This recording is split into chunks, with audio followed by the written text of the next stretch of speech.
नमस्कार. माइंडस्टिक्स फाउंडेशन ट्रस्टद्वारे तयार केलेल्या या खास विश्लेषणामध्ये सर्वांचं मनपूर्वक स्वागत आहे. आज आपण सगळे मिळून एका टेक डिटेक्टिव्हच्या भूमिकेत शिरणार आहोत. आपला उद्देश अतिशय स्पष्ट आहे: कम्प्युटर हार्डवेअरच्या समस्यांचं रहस्य उलगडणं. बऱ्याचदा होतं काय की कम्प्युटर अचानक काम करायचं थांबतो आणि आपण लगेच घाबरून जातो. पण आजपासून तसं करायची अजिबात गरज नाही. एका गुप्तहेराप्रमाणे अगदी पद्धतशीरपणे या समस्येच्या मुळाशी कसं पोचायचं याचे हे एक अचूक आणि सोपं मार्गदर्शक आहे. तर सुरू करूया. आजच्या आपल्या या प्रवासाचे टप्पे अगदी साधे आहेत. 1. पॉवर ऑन करणं. 2. ऑडिओ आणि डिस्प्लेची दुरुस्ती. 3. ओव्हरहीटिंग आणि क्रॅश. 4. मदरबोर्ड, मेमरी आणि 5. Hard drive rescue. तर वळूया आपल्या पहिल्या विभागाकडे. विभाग 1. पॉवर ऑन करणे. बघा, बऱ्याचदा आपण खूप मोठ्या तांत्रिक बिघाडाची शंका घेतो, पण खरं उत्तर अगदी साधंसं असू शकतं. इथे आपण रूल ऑफ 3 म्हणजेच 3 सोप्या पायऱ्यांचा नियम वापरणार आहोत. सगळ्यात आधी काय करायचं तर भिंतीवरच्या सॉकेटमध्ये म्हणजेच वॉल आउटलेटमध्ये एखादा साधा दिवा लावून तपासा की तिथे वीज येते की नाही. अगदी बेसिक. त्यानंतर आपला सर्ज प्रोटेक्टर चालू आहे ना याची खात्री करा. गरज वाटल्यास तो एकदा रिसेट करून बघा. आणि त्यानंतरच कॉम्प्युटरचं बटन दाबा. मशीन उघडून मोठी समस्या शोधण्यापूर्वी बाहेरचा वीज पुरवठा तपासणं हा एक अत्यंत तार्किक दृष्टिकोन आहे. आता समजा वीज पुरवठा एकदम व्यवस्थित आहे, पण स्क्रीन मात्र तरीही काळोखातच आहे. तर काय? अशा वेळी कॉम्प्युटरचे बीप कोड्स नीट ऐकणं हा आपला पुढचा सर्वात महत्त्वाचा सुगावा असतो. मशीन जेव्हा बूट व्हायला सुरुवात करते तेव्हा ती आतून काही विशिष्ट आवाजांचे सिग्नल्स देते. हे बीप्स म्हणजे जणू काही कॉम्प्युटरचे मोर्स कोड आहेत. या आवाजांमधून सिस्टीम आपल्याला आत नक्की काय गडबड झालीये हे सांगण्याचा आटोकाट प्रयत्न करत असते. पण ह्यात एक मेघ आहे. हे जे बीप कोड्स आहेत ना, ते प्रत्येक बायोस उत्पादकानुसार वेगवेगळे असतात. त्यामुळे तो आवाजाचा विशिष्ट पॅटर्न म्हणजे किती लांब बीप्स आणि किती छोटे बीप्स हे काळजीपूर्वक लिहून घेणं अत्यंत गरजेचं आहे.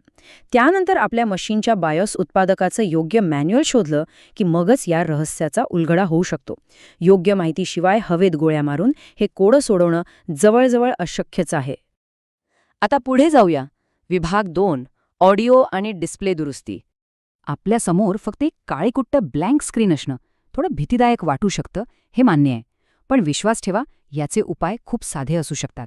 कदाचित आपली सिस्टम फक्त स्लीप मोडमध्ये गेलेली असू शकते, त्यामुळे सगळ्यात आधी एकदा माऊस क्लिक करून बघा. त्यानंतर मॉनिटरचा प्लग आणि व्हिडिओ केबल योग्य प्रकारे जोडलेली आहे ना हे तपासा. तुम्हाला आश्चर्य वाटेल, पण अनेकदा मॉनिटरची एखादी सैल झालेली केबल हाच मुख्य गुन्हेगार असतो. आणि हो, हे सगळं तपासूनही जर स्क्रीन आलीच नाही तरच मदरबोर्डवरची रॅम काढून ती पुन्हा व्यवस्थित लावण्याचा विचार करावा लागतो. आता ऑडिओ गायब असण्याच्या समस्येकडे वळूया. यासाठी एक अतिशय सोपी आणि पद्धतशीर अशी 4 टप्प्यांची प्रक्रिया आहे. सर्वात आधी सॉफ्टवेअरचा व्हॉल्यूम आणि तुमच्या मीडिया प्लेयरचे ऑडिओ कंट्रोल्स तपासा. बऱ्याचदा आपणच चुकून आवाज म्यूट केलेला असतो. तिथे सगळं ठीक असेल तर मग हार्डवेअरकडे वळा. बाह्य केबल्स, विशेषतः त्या हिरव्या रंगाच्या ऑडिओ पोर्टमध्ये योग्य प्रकारे जोडलेल्या आहेत का ते नक्की बघा. आणि शेवटी समस्येची अचूक जागा शोधण्यासाठी हेडफोन्स लावून तपासा. नेहमी लक्षात ठेवा, आपला तपास हा असा सॉफ्टवेअरकडून हार्डवेअरकडेच जायला हवा. तर आतापर्यंत आपण बाहेरच्या आणि जोडणीच्या समस्या पाहिल्या, पण खरी उत्सुकता तेव्हा वाढते जेव्हा चालता चालता सिस्टम अचानक बंद पडते किंवा आतून काहीतरी विचित्र आवाज येऊ लागतात. हे अंतर्गत आजार नक्की काय आहेत, चला शोधूया. विभाग 3. ओव्हरहीटिंग आणि क्रॅश. कॉम्प्युटरमधनं येणारे सामान्य आवाज आणि धोक्याचे आवाज यांमधला फरक समजून घेणं खूप महत्त्वाचं आहे. कूलिंग फॅन्सचा वेग वाढल्यावर जो आवाज येतो तो अगदी नैसर्गिक आहे. ते फॅन्स जणू काही उष्णतेशी लढण्यासाठी घाम गाळत असतात. पण जेव्हा जुनं हार्डवेअर किंवा खराब होत चाललेली हार्ड ड्राईव्ह करकर किंवा क्लिकिंगसारखे विचित्र आवाज करू लागते, तेव्हा मात्र आपण सावध झालं पाहिजे. तो एक स्पष्ट धोक्याचा इशारा असतो. बघा, जेव्हा आतल्या या विशिष्ट उपकरणांमधून वीज वाहते तेव्हा ते साहजिकच गरम होतात. CPU, hard disk drive, graphic cards, power supply म्हणजेच एसएमपीएस आणि आपला मदरबोर्ड हे ते मुख्य घटक आहेत. थोडीफार उष्णता ठीक असते, पण ती मर्यादेबाहेर गेली तर सिस्टमचं मोठं नुकसान होऊ शकतं. म्हणूनच या सर्व घटकांना सतत थंड ठेवण्यासाठी कूलिंग फॅन्स अत्यंत महत्त्वपूर्ण भूमिका बजावत असतात. तुमचा कम्प्युटर अचानक बंद होण्यामागे 2 पूर्णपणे भिन्न कारणं असू शकतात. त्यामुळे घाबरण्यापूर्वी हे समजून घ्या. कधीकधी हे केवळ एक ऑटोमॅटिक विंडोज अपडेट असतं, जे एक अगदी सामान्य सॉफ्टवेअर रुटीन आहे. पण जर तुम्ही एखादा मोठा आणि हेवी व्हिडिओ गेम खेळत असाल आणि मशीन अचानक बंद पडलं, तर मात्र तो पॉवर सप्लायचा हार्डवेअर बिघाड असू शकतो. अशावेळी वाढलेला ताण सहन न झाल्यामुळे सिस्टम स्वतःलाच बंद करून घेते. विभाग 4 मदरबोर्ड मेमरी. आणि हे अतिशय उत्तम प्रकारे दर्शवतं की तांत्रिक त्रुटींचं निदान तार्किकदृष्ट्या कसं केलं जातं. इथे मेमरी आणि मदरबोर्डच्या अत्यंत विशिष्ट चुकांचं वर्गीकरण केलं आहे. DRAM रिफ्रेश फेल्युअर असो किंवा पॅरिटी सर्किटमधला बिघाड असो, हे स्पष्टपणे मेमरी किंवा मदरबोर्डच्या समस्येकडे बोट दाखवतात. तसंच बेस 64 की रॅम ची चूक किंवा सिस्टम टायमरचा बिघाड असल्यास थेट मदरबोर्डचं ट्रबलशूटिंग करावं लागतं. सोप्या भाषेत सांगायचं तर हे वर्गीकरण म्हणजे अंतर्गत बिघाड शोधण्यासाठीचा आपला एक अचूक एक्सरे रिपोर्टच आहे. आता वळूया शेवटच्या टप्प्याकडे. विभाग 5 हार्ड ड्राईव्ह रेस्क्यू. ही बघा, खराब झालेल्या ड्राईव्हमधनं डेटा बाहेर काढण्याची एक अत्यंत हुशार आणि सुरक्षित रणनीती. सगळ्यात आधी काय करायचं तर कॉम्प्युटरमध्ये एक नवीन आणि चांगल्या स्थितीत असलेली हार्ड डिस्क इन्स्टॉल करा. त्यानंतर ती जी आपली जुनी खराब झालेली डिस्क आहे ना, ती सेकंडरी डिस्क म्हणून त्याला जोडा. असं केल्याने बऱ्याचदा जुन्या डिस्कवरचा लपलेला डेटा दिसू लागतो.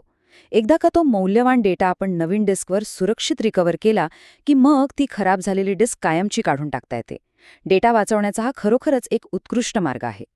पण या सगळ्या माहितीचं सुवर्णमध्य कुठे दडलंय माहितीये? हार्डवेअर आहे, ते आज ना उद्या खराब होऊ शकतं, पण त्यावरील माहिती गमावणं आपण नक्कीच टाळू शकतो. गुगल ड्राईव्ह किंवा इतर मोफत क्लाउड स्टोरेजचा वापर करून आपल्या महत्त्वाच्या फाईल्सचा आधीच म्हणजे प्रोॲक्टिव्ह बॅकअप ठेवणं हा कोणत्याही हार्डवेअर बिघाडावरचा सर्वात मोठा आणि खात्रीशीर उपाय आहे. Prevention is better than cure, असंच काहीसं. तर या संपूर्ण विश्लेषणातून आपण नक्की काय शिकलो?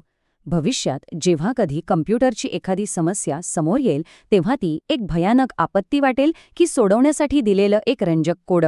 विचार करा, योग्य ज्ञान आणि पद्धतशीर दृष्टिकोन अंगीकारला तर कोणतीही हार्डवेअर समस्या ही केवळ एक तार्किक केस असते, जी अतिशय सहजपणे क्रॅक करता येते. अशाच माहितीपूर्ण आणि रंजक विश्लेषणासाठी जोडलेले रहा. धन्यवाद.